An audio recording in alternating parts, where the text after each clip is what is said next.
안녕하세요. 선한 로열러더 쌤입니다. 2023년 3월 7일 화요일 시황방송 시작하도록 하겠습니다. 자, 먼저 다우지수입니다. 다우지수 제롬 파월 의장 발언 얘기 나오고 있는데 그냥 지금 박스권에 그냥 갇혀있는 정도고 하단 흔들기 정도 했다라는 정도의 의미 두시면 될 것 같아요. 하단 흔들기를 한다라는 것은 항상 말씀드리지만 상승 전에 흔들기일 가능성도 충분하지 않느냐라고 보시면 될 것 같습니다. 제롬 파월 의장의 지금 발언에 관심이 있다라고 많이들 얘기를 하는데 제 생각은 그렇습니다. 제롬 파월 의장 성향이 어떻다? 제롬 파월은 성향이 신중한 스타일이다. 그러니까 말을 이랬다 저랬다 하지 않아요. 지금 좋아진 것 같은데 또 안 좋아진 것 같은데 이렇게 왔다 갔다 하지 않아요. 제롬 파월은 그냥 끝까지 갑니다. 끝까지. 언제까지? 금리 인상이 예, 금리 인상이 중단될 때까지는 자기가 기존에 얘기했던 거 그대로 밀어붙일 사람이에요. 목표했던 물가가 달성될 때까지. 이거 똑같은 얘기 우리 2년 전에도 들었었죠. 뭐라고 들었어요? 목표했던 고용에 도달할 때까지, 그리고 고용이 유지될 때까지, 고용이 우선이다. 계속 이 얘기했었죠. 그래서 인플레이션 우리가 제어할 수 있다라는 얘기를 2년 전에 그 해 내내 얘기가 나왔습니다. 그리고 나서 작년 어떻게 했죠?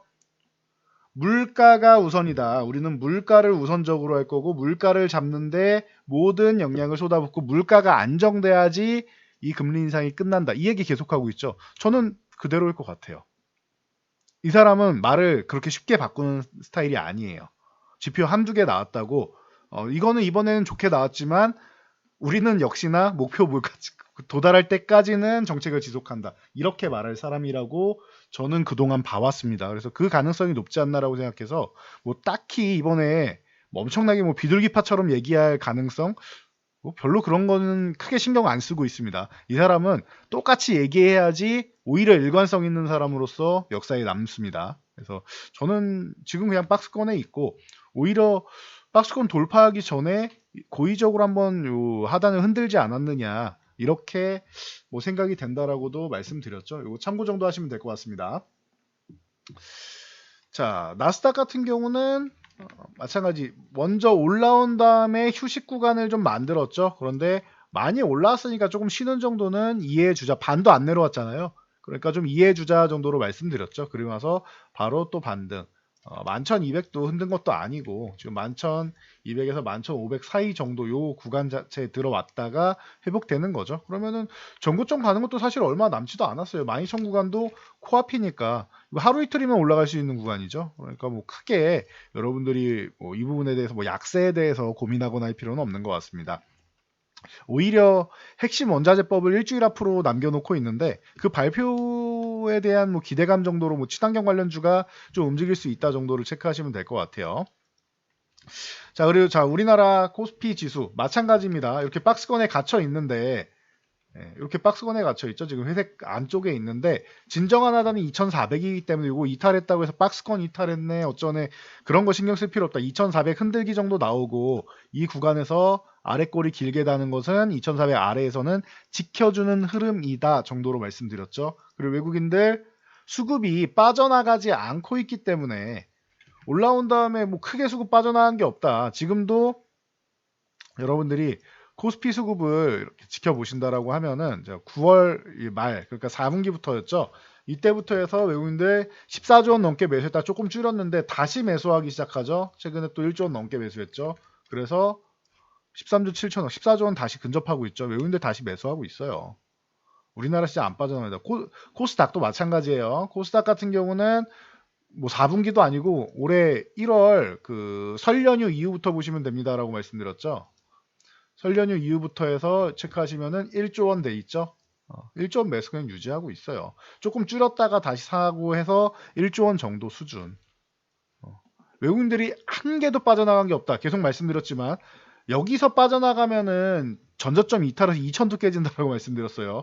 올라갈 수밖에 없습니다. 외국인들 저수급에는. 근데 언제 올라가느냐 차이고 지금 휴식 구간이니까 잘 움직이고 있는 코스닥 쪽에 집중하는 게 낫고 코스피가 2,500을 넘어서 2,550을 넘는 이런 과정이 나오면 그때 대형주가 좀 움직일 테니까 어떤 섹터가 저항 돌파에 일조를 하는지를 보자. 보통 친환경 쪽하고 4차 산업혁명 쪽이 지금 시장을 이제 끌고 가고 있는데 이쪽은 역시나 좋을 거고 자동차나 뭐 이런 쪽이 좀 뒷받침되고 방산 쪽이 뒷받침되면 좋을 것 같고 그리고 은행까지 올라와주면 뭐 다행이고요. 은행은 이제 시가총액 상위 쪽에 있는데 항상 뭐 거의 그 자리에 있고 잘 안 올라가다 보니까 은행 같은 경우가 좀 뒷받침이 되면 좋고 요 정도가 같이 움직이면 좋지 않을까 싶습니다. 그리고 만약에 방금 말씀드리는 뭐 기존 주도 업종에다가 향후 주도 업종 가능성이 있는 쪽 이런 쪽 제외하고 이 시크릿 업종 그 경기 민감주 쪽만 올라간다. 중국 소비 관련주 쪽만 올라간다. 그러면은 가짜 상승일 가능성도 있다라는 정도 요 참고하시면 될 것 같아요. 예, 주도주가 섹터 하나 정도는 같이 움직여야 돼요. 다른 섹터가 움직일 때 2차 전지가 쉬고 다른 섹터가 움직인다 괜찮습니다. 그런 거는 특히 코스닥 같은 경우는 2차 전지 쪽은 이제 조금은 이제 쉬게 휴식 구간을 놔둘 구간이죠. 그러면은 SM 쪽이 좀 많이 올라왔으니까 이제 움직여야 되는 건 코스닥 쪽은 코스피 같은 경우는 업종 설명들 코스닥 쪽 같은 경우는 제가 볼 때는 2차 전지가 쉬면은 바이오 쪽하고 IT 쪽 뭐 게임 뭐 이런 쪽도 다 올라오고 그리고 콘텐츠가 좀 움직여줘야 돼요. 콘텐츠. 이 정도가 같이 움직여주면 돼. 2차 전지가 쉴 때 이쪽이 움직여주면은 그러면은 어느 정도는 좀 괜찮습니다. 뭐 반도체를 비롯한 IT 그리고 뭐 게임 어쩌고저쩌고 메타버스 뭐 이런 콘텐츠 그 게임 메타버스 엔터 그리고 그 뭐 콘텐츠 업종들 있죠. 뭐 드라마 제작사나 이런 CJ ENM 스튜디오 드래곤 이런 뭐 이런 쪽이 움직여 준다라고 하면은 충분히 코스닥도 이제 2차 전지 쉬는 구간을 좀 메워줄 수 있는 정도는 나오겠죠. 이렇게 보시면 될 것 같고요. 그래서 외국인 오늘도 3천억 매수, 코스닥 매도 안 한다. 선물 조금 조절했는데 양쪽 보니까 옵션 동향 같은 경우도 그냥 양매수 해놓고 뭐 크게 뭐 별다른 수급이 없어요 지금. 양호한 수급 그냥 이어지고 있다. 걱정할 시장 아니다. 코스닥 얘는 조정도 안 나오고 횡보하다가 또 올라가죠. 그래서 코스닥은 항상 개별 성향이 있어서 수급이 없어도 움직일 수 있고 그리고 저항 구간에 있어서도 크게 저항받지 않고 그냥 넘어가는 경우도 많다라고 말씀을 드렸습니다. 이거 참고하시면 될 것 같아요. 그래서 이 정도까지 시장 정리해 드리고요. 자, 삼성전자를 비롯한 요 IT 쪽이 이제 올라갈 때 조금 살아나주면은 2차 전지들 쉴 때 얘네가 좀 살아나주면은 긍정적일 수 있겠죠. 지금 수렴 과정을 거의 다 마친 상황이기 때문에 움직일 때는 됐습니다. 삼성전자랑 SK하이닉스랑 이런 쪽이 움직일 때는 됐어요. 대형주들이. 움직일 때는 됐는데 이제 이쪽을 이제 여러분들이 또 공략을 할 것이냐 대형주 하시는 분들 이쪽을 공략할 것이냐 아니면은 LG에너지 솔루션을 비롯한 뭐 삼성 SDI도 최근에 이제 LG에너지 솔루션을 대신해서 GM하고 합작 공장 한 5조 원 규모까지도 생각한다라고 하죠. 그래서 LG에너지 솔루션이 지금 올라오기 시작해서 55만 원 이제 넘어왔죠. 그래서 여기만 유지되면 이제 50만 아래는 안 볼 가능성이 높다라고 했는데 이번에도 50만 원 구간 아래쪽은 안 내려갔죠. 그러면은 LG에너지 솔루션은 중장기적으로 올 때 40만 원대를 다시 내려가기보다는 100만 원로 넘어갈 가능성이 높다라고도 설명드렸는데 여기만 유지해 준다라고 하면 전 충분히 가능성이 있다고 봅니다. 그래서 LG에너지 솔루션, 뭐 삼성 SDI 이런 쪽 충분히 볼 수 있고 그리고 삼성바이오로직스 같은 경우가 좀 오래 쉬었죠. 얘가 이제 바닥에서 한 번 정도는 꿈틀댈 때가 됐는데 셀트리온 같은 경우는 이미 조금씩 반응이 나오기 시작하고 있습니다. 그래서 셀트리온 그동안 오래 기다리신 분들 중장기적으로는 좋은데 언제 움직이냐 하신 분들 이제는 슬슬 서정진 회장 복귀 그리고 램시아이스 씨가 이제 임상 3상 이 적용증을 계속 확대하고 있죠. 이런 크론병이랑 뭐 대장 쪽으로 해가지고 이 궤양성 대장염이죠. 이쪽으로 해서 그 임상 발표 나왔는데 다 잘 나오고 있어요. 그래서 적용증을 계속 확대해 나간다라는 건 아주 긍정적일 수 있다. 그러면은 셀트리온 그룹주 지금은 뭐 워낙 싸고 저는 이게 공짜 수준이라고 봐요. 지금 이 구간은 그냥 이거는 공짜다. 이거는 바닥에 굴러다니는 황금 덩어리, 다이아몬드 덩어리라고 봅니다. 원석이라고 봐요. 그래서 이런 쪽을 보면 되지 않을까. 중장기로 투자를 하실 거면은 제가 아까 삼성전자 때 그 망설인 게 반등 타임이 왔어도 저한테는 중장기 투자 삼성전자 할래, 셀트리온 할래면 저는 1초도 망설임 없이 단 한 걸음의 망설임도 없이 셀트리온이라고 말씀을 드릴 것 같아요. 저는 중장기적으로 훨씬 더 이제 주가 상승력은 더 좋을 거다라고 개인적으로는 생각하고 있습니다. 뭐 확신할 수는 없겠지만 주식이 100%는 없으니까 저는 그렇게 보고 있습니다. 그리고 참고하시면 될 것 같고요.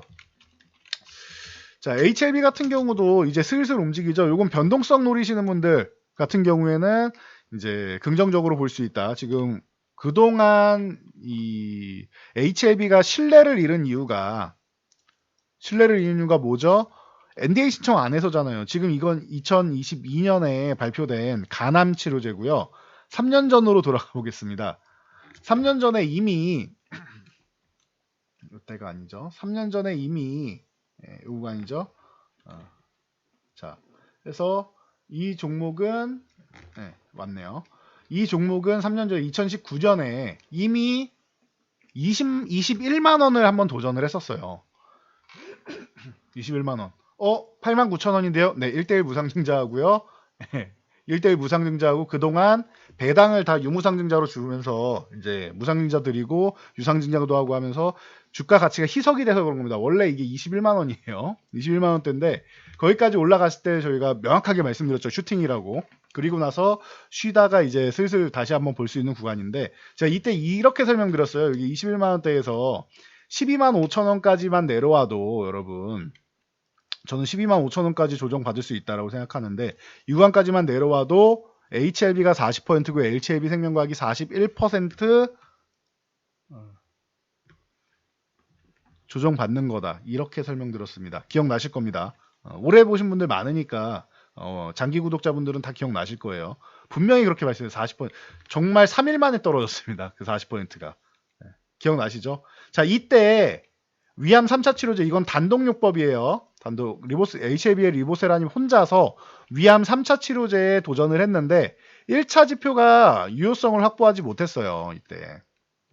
그래가지고 굉장히 많은 분들이 좀 뭐 실망감을 느끼고 했었죠. 그때 다시 한번 간단하게 이제 여러분들 이제 보여드리면은 과거 자료니까 짧게만 보여드릴게요. 이 이유가 나머지는 다 좋아요. 2차 지표 무진행 생존기간이랑 질병통절 객관적 반응은 이 다 좋습니다. 그런데 뭐가 문제였느냐? 1차 지표.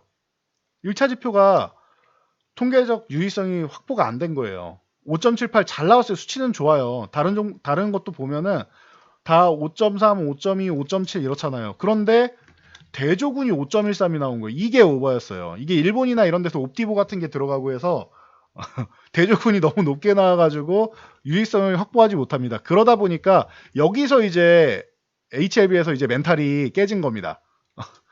진양군 회장이 멘탈이 나가서 탑라인 발표하는데 인터뷰에다가 이거 어려울 것 같습니다라는 얘기를 했었어요. 그때. 그래서 그 당시에 탑라인 발표하고 나서 이런 상황이 벌어집니다. 이게 6월 23일인가 4일인가 그럴 거예요. 이게 보면은 27일이네요. 죄송합니다. 6월 27일 날 이 3일인가 4일 날 나온다고 했다가 27일로 변경됐나 그럴 거예요. 그래가지고 27일 날 인터뷰했는데 어려울 것 같다 해서 급락이 나왔습니다. 그런데 제가 이 가격이 이 선이 어디냐면은 28,000원 구간이었어요. 28,000원 구간 과거 영상 찾아보시면 그대로 나옵니다. 28,000원 구간인데 이 구간에서 회복될 때 여러분 여기서 끝날 종목은 아니고요. 차기도 있고 그리고 뭐 일단은 좀 지켜보자라고 기술적 반등이라도 나온다라고 말씀드렸는데 기술적 반등 후에 에스모에서 결과 봤는데 너무 좋다라는 얘기가 나왔죠. 그러면서 이 당시 이 베스트 오브 에스모 그 약물로 키트루다 옵티버와 함께 선정이 됩니다. 이게 그래서 뭐 공식적인 건 아니다 이런 얘기도 있는데 일단 3대 신약으로 선정이 돼요. 그래서 21만 원까지 날라가죠. 이거 왜 신청하느냐라고 해서 옆에서 쿡쿡 찔러서 미국의 코빈턴 컨설팅이랑 계약을 해요. 그래서 계약도 하고 우리 그 임상 결과에 대해서 이제 NDA 신청을 하겠다, 신약 허가 신청을 하겠다라고 하면서 유상증자까지 합니다. 근데 증자까지 했는데 결국 아직까지도 NDA 신청을 안 해요. 신약 허가 신청을 안 해요. 아직도 안 했습니다. 그러니까 이게 신뢰성을 깎아먹는 거죠. 그럼 유상증자 받은 돈으로 뭐 했냐? M&A하고 뭐 다른 데다 쓴 거예요. 유상증자 받은 돈으로 NDA를 되든 안 되든 신청을 했어야지 주주분들이 신뢰를 할 텐데 신청을 안 하니까 이게 문제가 된 거죠. 그래서 신뢰가 떨어진 거다. 그 당시에 일부 돈은 옵티머스 펀드에 넣어가지고 거기서 또 문제돼서 진양곤 회장이 내 사재로라도 메꾸겠다라는 얘기를 했었죠. 이런 히스토리가 있습니다.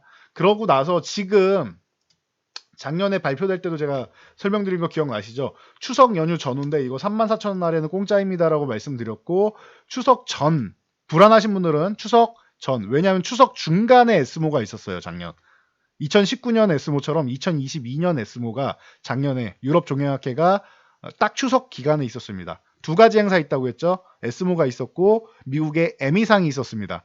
평소 같았으면 우리 에미상은 관심도 없었을 텐데 오징어 게임이 올라가 있어가지고 관심이 많았었죠. 작년에 그 타이밍입니다. 그래서 불안하신 분은 전날 매도하고 연휴 나시면 되고 그럼 마음 편할 거고 나는 자신감이 있다. 저는 가능성 높다라고 보는데 저처럼 가능성 있게 보시는 분들은 다음날 매도하시면 된다라고 했는데 좋은 결과는 얻었죠. 그래서 이렇게 보시면 되고 그리고 나서는 굉장히 실망스러운 모습이에요. 저도 다시 여기까지 내려오겠느냐 싶었는데 결국엔 내려왔습니다. 그래서 34,000 아래 내려와서 29,000원까지 흔들기가 나왔는데 너무나도 저렴한 구간이었죠. 이제 슬그머니 이제 거래량 실어주면서 살살살살 움직이려고 하고 있고 5월에 NDA 신청한다라고 이제 공개가 됐습니다. 그러면은 HLB그룹주 같은 경우는 워낙 이렇게 디스카운트 돼 있는 구간이고 신뢰성을 잃어서 내려온 거라고 하면은 이제 좀 슬그머니 살아날 수는 있어요. 리스크라고 치면 딱 하나 요게 있습니다. 4년 연속 적자가 나오면 이제 관리 종목에 들어가죠. 그러다 보니까 이거 상장 폐지 당하는 거 아니야라고 해서 한번 흔드는 경우가 나올 수는 있어요. 올라간 다음에 흔들 거냐 그냥 여기서 한번 흔들고 다시 갈 거냐 이 차이인 것 같아요. 이해되시죠? 요렇게 이해되시죠? 흔들 수는 그 과정으로 해서 흔들 수는 있어요. 악성 루머 같은 형식으로 해서 나올 수 있는데 이건 루머가 아니라 팩트잖아요. 이거는 4년 연속 적자는. 그러면은 관리 종목에 편입되고 상장 폐지 실질 심사 들어가네 어쩌네 이런 얘기가 나올 텐데 지금 코스닥 시총 6위고 SM이 올라와서 뭐 7위로 밀린다고 해도 코스닥 시총 10위권 안에 있는 종목이잖아요. 쉽게 상장 폐지 못 시키고요. 그리고 관리 종목 들어간다고 해도 이 개선만 하면은 그 부분은 바로 풀릴 수 있는 거란 말이에요. 그럼 지금 작년에도 최혜진단 이제 기업 인수하고 M&A도 하고 지금 구명정도 이제 조선 분야도 이제 분리하고 분사하고 해가지고 개선을 해서 딱 올해 흑자만 맞추면 돼요. 그러니까 적자만 벗어나면 돼요. 그러면은 모든 게 해결되고 NDA 신청하면은 5월에 신청하면 언제 나오냐? 늦어도 11월엔 나와요. 이게 180일 이내에 나옵니다. 180일 이내에 이런 자료를 보완해서 와라라고 하던지 아니면은 결과값이 나와요. 180일 안에. 그럼 늦어도 올해 11월에는 나오는 겁니다. 올해 안에 나오는 거죠. 그러면은 허가 받으면은 판매를 뭐 시작하겠죠. 그러면은 일단은 이게 뭐 실제로 이제 뭐 각 병원으로 가서 판매되는 건 뭐 오래 걸리겠지만 일단은 발주는 넣을 수 있겠죠. 그렇게 되면은 대기하고 있다가 발주 넣으면은 그런 부분에 있어서는 좀 이제 올해 연말에 좀 기대를 하고 있잖아요. 연말에서 내년 초까지 해서 기대를 하면서 점점 이제 점차 물량을 늘려가지 않겠느냐. 이런 부분을 참고로 생각하시면 될 것 같아요. 그래서 HAB에서 이제 관건은 그거죠. 얼마만큼 각 병원을 방문해서 뭐 리베이트랑 해가지고 얼마만큼 선주물 많이 팔아 넣을 수 있겠느냐 이런 정도가 관건이 될 수 있습니다. 이 정도 체크하시면 될 것 같고요. 자, 카카오 같은 경우는 지금 SM 인수에 대해서 강력한 의지를 다시 한번 밝혔죠. 그래서 여러분들이 걱정하셨는데 제가 이거 걱정할 필요 없다라고 계속 말씀드린 게 하이브에서 12만 원은 카카오에서 91,000원에 그리고 92,000원에 유상증자하고 전환사채 받겠다 하는 거랑 별 차이가 없어요. 제가 볼 때는. 둘 다 날강도라고 말씀드렸죠. 이 공개 매수 가격은 제 기준에서 볼 때는 현재 주가 움직임이랑 봤을 때 이 카카오가 SM을 이제 공개 매수하고 하이브가 SM을 공개 매수 인수하면은 15만 원부터 시작이다라고 제가 계속 말씀드렸어요. 기억나시죠? 얼마죠 오늘? 149,700원, 15만 원 다 왔죠. 카카오에서 뭐라고 합니까? 15만 원에 공개 매수하겠다. 몇 퍼센트? 35%. 이것도 한 15만 원 넘어가면 실패하는 거예요. 이게 15만 원 넘어가면 또 어떻게 돼요? 하이브가 그럼 15만 원 위쪽으로 해서 16만 원, 17만 원대에 나오겠죠. 그래서 제가 이 공개 매수 가격이 아마도 성공을 하려면 최저가가 15만 원이고 정말 높게 잡아도 18만 원은 안 넘을 것 같고 17만 원대까지 17만 얼마 요 정도까지도 가능성이 있다라고 말씀드렸죠. 이 사이에서 해결될 가능성이 높아요. 기존에 말씀드렸던 내용 그대로입니다. 이 가격이 될 가능성이 매우 높다라고 기존에도 말씀드렸는데 그거는 가격만 봐도 알 수 있잖아요. 자, 카카오가 이 9만 원대를 이 10만 원대를 건드릴 때 이날이잖아요. 카카오의 그 증자 발표 날이 이날이잖아요. 99,700원. 이날이지 않습니까? 윗골이 쭉 달린 날 있죠, 음봉. 이날이란 말이에요. 그리고 나서 하이브가 뭐합니까? 12만원이라고 하는데 이미 10만원대에 올라있는 종목을 12만원에 매수한대요. 경영권을 가져가겠다는 경영권 풀이면 최소 30%는 붙여줘야 될 거라고 말씀드렸죠. 이렇게도 안 할 거면은 SM이 기존의 이수만 프로듀서가 팔았죠.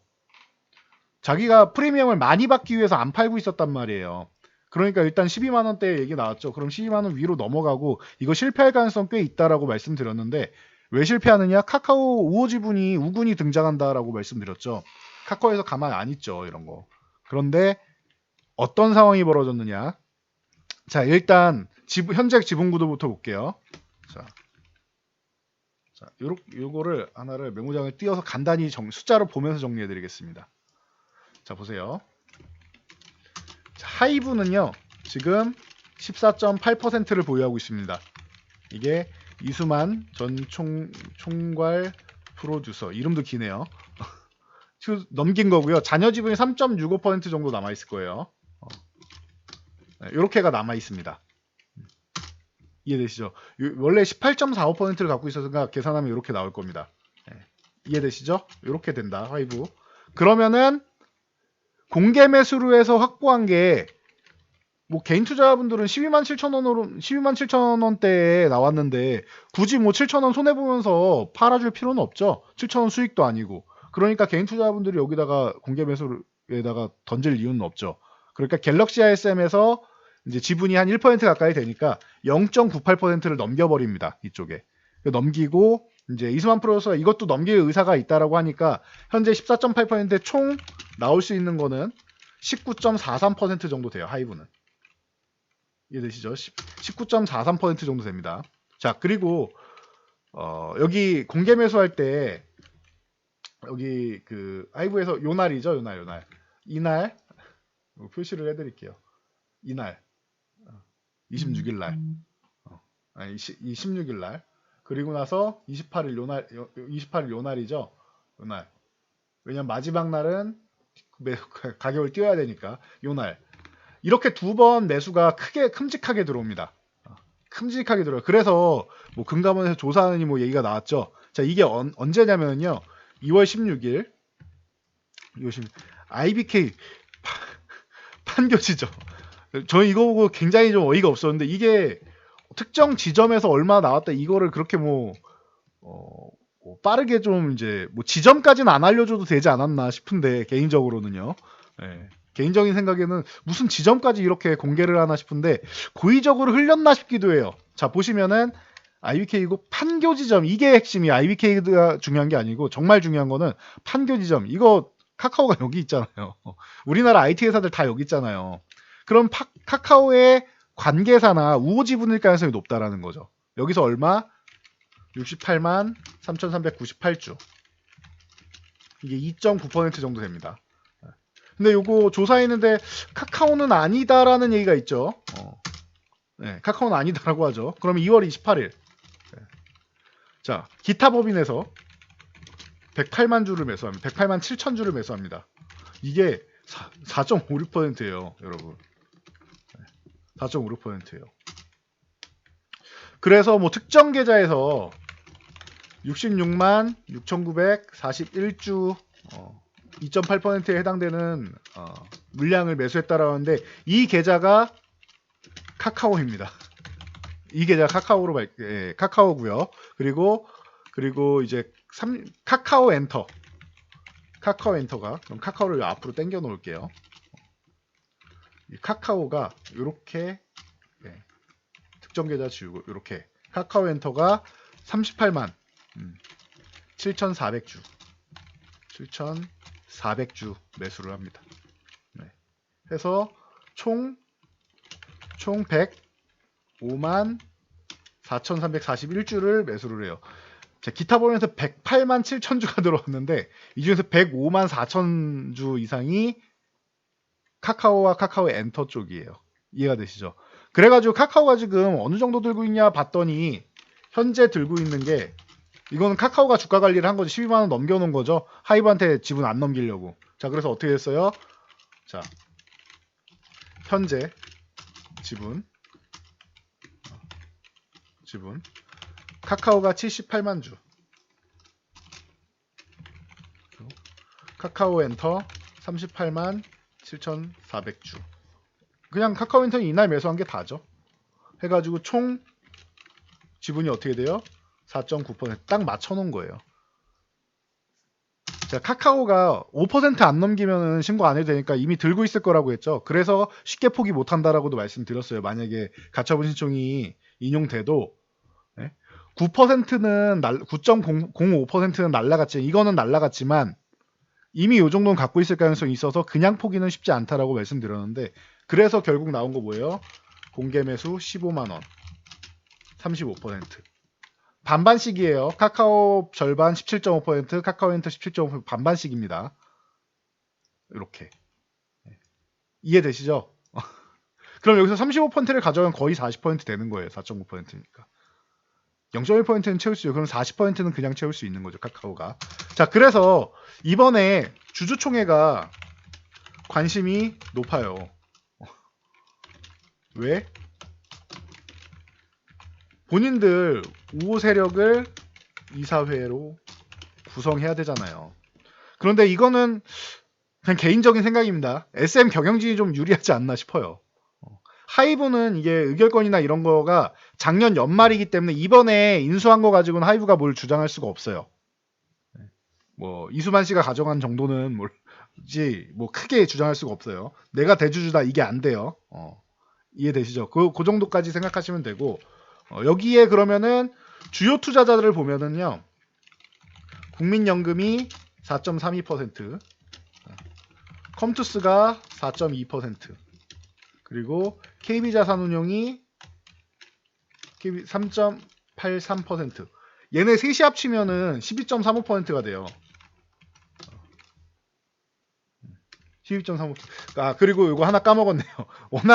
워낙 그 비중이 적어갖고 온라인 파트너스 행동주의 펀드죠. 1.1% 보유하고 있습니다.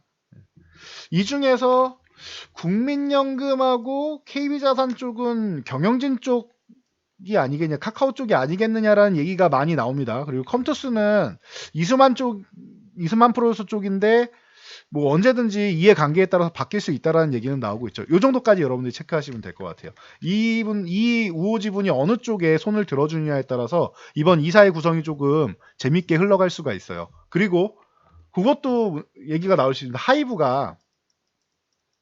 하이브가 만약에 SM을 인수했을 경우에 공정위에서 이 독과점 부분에 대한 부분을 어떻게 받아들일 것이냐. 허용 안 할 수도 있단 말이에요. 그 부분은. 그래서 그 엔터 분야에서 이 독과점 부분이 나올 수 있고요. 그리고 중요한 거 또 있죠. 제가 항상 말씀드린 팬덤 플랫폼. 이 플랫폼 사업이잖아요, 이게. 이 팬덤 플랫폼이 독점 구조로 가게 돼요, 그러면은. 이게 팬덤 플랫폼 같은 경우가 SM의 이 DOU가 있죠. 거기에서 운영하는 버블이, 이게 지금 잘 나갑니다, 버블이. SM의 버블. 그리고 하이브의 이제 그 위버스가 있다. 그리고 원래는 이 NC소프트에 유니버스라고 있습니다. 요거는 이제 버블 쪽에서 인수해 갔다라고 얘기가 나왔죠. 그래서 요 정도에서 이 두 개니까, 그러면은 유니버스도 이쪽이니까 이거를 인수를 하게 되면은 어떻게 돼요? 독점이 되는 거죠, 팬덤 플랫폼. 이것도 얘기가 나올 수도 있습니다. 이 팬덤 플랫폼에 대해서 어느 정도로 받아들이고 있느냐는 좀 봐야겠지만 이것도 얘기가 나올 수는 있습니다. 그래서 뭐 공정위 얘기도 좀 기다려봐야 되고 이사회 얘기도 기다려봐야 되는데, 중요한 거, 여러분들은 주식하시는 분들이니까 그런 부분들은 다 나중에 본다고 치고, 지금 당장 공개 매수가가 얼마? 15만 원. 그러면은 제가 계속 말씀드린 이런 SMCNC 같은 거 밀리면은 뭐 체크할 수 있는 거고, 항상 우리가 밀리면은 감사합니다 할 수 있는 거고, 이 구간 이탈하지 않으면 이 구간에서 4,500원 뭐 전후 이런 구간에서 이해하면 더 좋고, 이런 구간에서는 편안하게 매수할 수 있는 거고, 그리고 2차 매수 구간은 어디?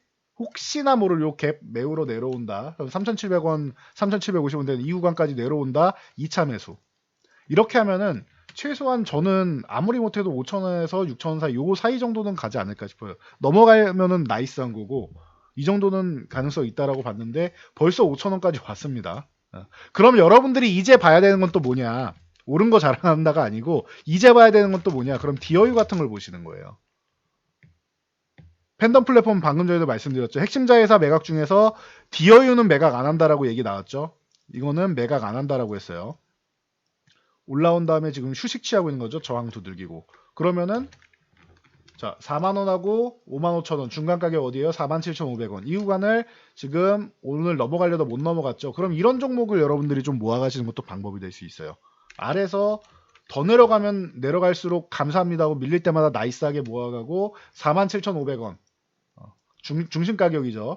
47,500원을 회복한다라고 하면 그때 부족했던 물량 다 못 채운 물량은 원래 계획했던 물량을 채워 넣는 거죠. 이렇게 해서 매매하시면 돼요. 내려오면은 분할로 4만원까지 매수하시면 되고 분할 매수. 만약에 분할 매수하다가 47,500원 회복한다 그러면은 모자란 물량 다 매수. 이런 식으로 볼 수 있는 거예요. 그리고 뭐 YG 플러스 같은 경우도 여전히 뭐 볼 수 있는데 얘도 좀 올랐으니까 얘를 볼 바엔 그럼 SMCNC를 보는 게 낫겠죠.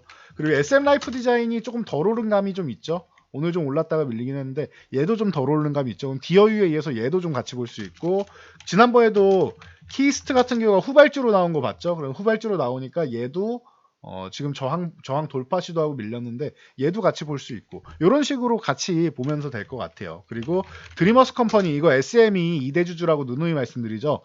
SK텔레콤하고 지분을 스왑했습니다. 그래서 2대주주가 돼 있는 것이고 요 SM엔터테인먼트 보유하고 있는 요 드리머스 컴퍼니가 추후에 AI와 함께 같이 한번 또 움직일 수 있다라는 거. AI 스피커, SK텔레콤의 AI 스피커 누구 만들었던 과거의 아이리버였던 회사입니다. 그래서 음향기기 업체면서 AI 음향기기 쪽으로 나올 수가 있겠죠. 그래서 이렇게 해서 여러분들이 이런 종목들 같이 한번 보실 수가 있지 않나라고 말씀드리도록 하겠습니다. 그리고 갤럭시 ISM은 이제 SM 지분을 넘겼으니까 이제 연관이 없을 수는 있는데 이거는 어떻게 보느냐? 이거는 STO 쪽으로 보시면 돼요. 증권형 토큰 쪽으로. 그래서 갤럭시 ISM하고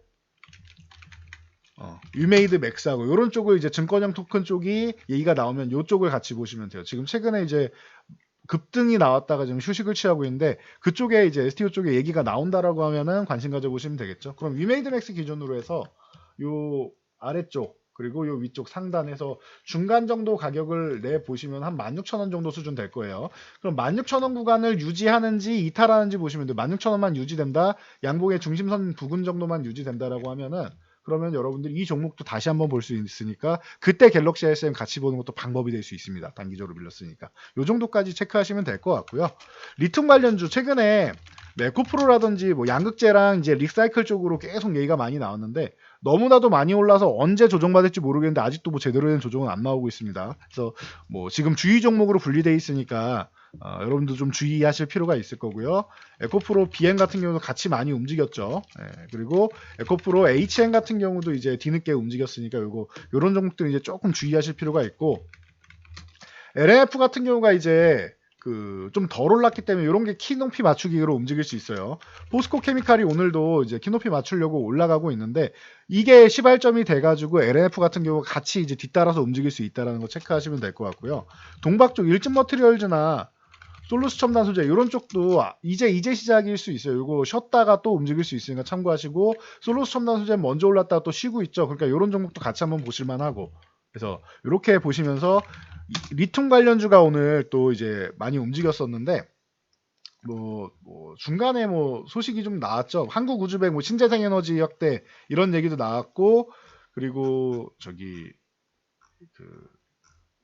어딥니까 그 해외 쪽에 리튬 쪽으로 해서 이란이었죠. 이란 맞아. 이란에 리튬 광산을 발견했다. 그 얘기 나오면서 또 움직였죠. 금양 같은 경우는 이제 리튬 광산이라고 하면은 콩고의 리튬 광산이랑 MOU 맺었다라고 해서 리튬 관련주로 분리돼서 멋지게 지금 올라온 상황이죠. 그래서 금양 그리고 이제 수산화 리튬으로 하면은 미래나노텍 같은 경우가 뭐 대표적인데 얘네가 이제 미래나노텍도 이제 고점을 두들기고 있는데 여기서 만약에 고점 돌파 못하면은 한 번 정도 이렇게 쉬어줘야겠죠. 그러니까 쉬는 구간 나오면은 이제 순환이 한번 도는구나 생각하시면 되고요.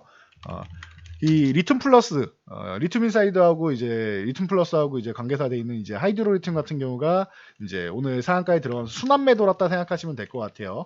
그리고 어반 리튬이 얘가 제일 후발주죠.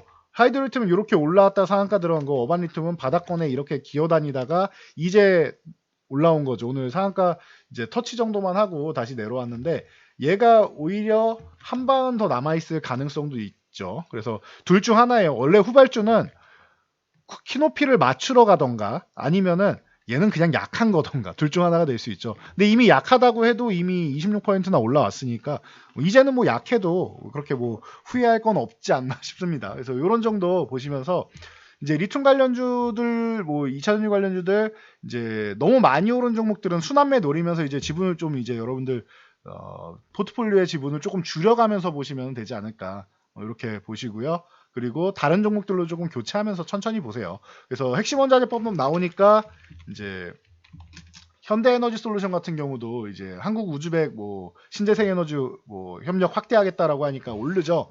그래서 현대에너지솔루션 이런 종목도 오늘 10%나 올랐잖아요. 중요한 거는 55,000원 이 구간 아래 갇혀 있었는데 이게 이제 움직이기 시작한다라는 거죠. 그러면 SDN이라던가 S에너지라던가 이런 종목들을 같이 움직이는 거고요. 왜? 하나솔루션이 지금 휴식 취하고 있잖아요. 거래정지 상태잖아요. 그러다 보니까 저쪽으로 움직인다 보시면 되고 뭐 풍력도 같이 봐야죠. CS윈드, 풍력 태양광 보통 같이 움직이니까요. CS윈드, CS 베어링 얘네가 가장 뭐 기본적으로 보는 대장 쪽이고 그리고 동국 SNC 뭐 이런 쪽, 뭐 SK D&D나 뭐 이런 쪽도 볼 수 있고 뭐 유니슨도 볼 수 있고 한데 뭐 개인적으로는 저쪽 그 CS 윈드, CS 베어링 그리고 이제 동국 SNC 정도까지만 봅니다. 그리고 두산 피얼셀 같은 경우가 움직였죠. 자, 그래서 뭐 이제 정부에서 이제 수소 이제 발전 관련해 가지고 이제 정책 발표가 있다 보니까 이런 부분에서 이제 수혜 얘기가 기대감 얘기가 좀 나왔습니다. 그래서 여러분들 이런 부분도 이제 참고하시면 될 것 같아요. 그래서 뭐 이체 물량 뭐 확정되면은 이제 두산 퓨얼셀 S퓨얼셀 이런 연료전지가 가장 기본이 될 거고요. 그리고 동아화성이 이제 유럽 쪽에는 이제 동아퓨얼셀 쪽이 유럽 쪽에 잘 진출을 해 있죠. 그리고 JN케이터 수소 추출기 같은 경우도 자연스럽게 필요할 거고 이런 쪽을 전체적으로 같이 순환하면서 보시면 될 것 같아요. 수소 관련주들도 많으니까 이렇게 오늘은 이제 뭐 충분히 휴식 취하고 나서 이슈들이 많아가지고 좀 영상이 좀 길어졌는데 이런 부분들 여러분들 잘 체크하시고 하나하나 이제 좀 나눠서 나오는 영상들은 추후에 여러분들이 좋아요 눌러주시면 100개 넘어가면 영상 추가적으로 올려드린다고 말씀드렸죠. 그래서 좋아요 많이 눌러주시면은 뭐 카카오도 그렇고 뭐 셀트리온, HLB, 뭐 2차 전지 관련주, 뭐 리튬 관련주 이런 거 다 나눠서 제가 한번 분석해 드리도록 하겠습니다. 그러니까 좋아요 하나씩 눌러주시면은 감사드리겠습니다. 전 여기까지 말씀드리고 물러가도록 하겠습니다. 영상이 도움되셨다면 여러분들 주변 분들께도 추천 한번 부탁드리고요. 영상 잘 참고해서 모두 안전 투자하시기 바랍니다.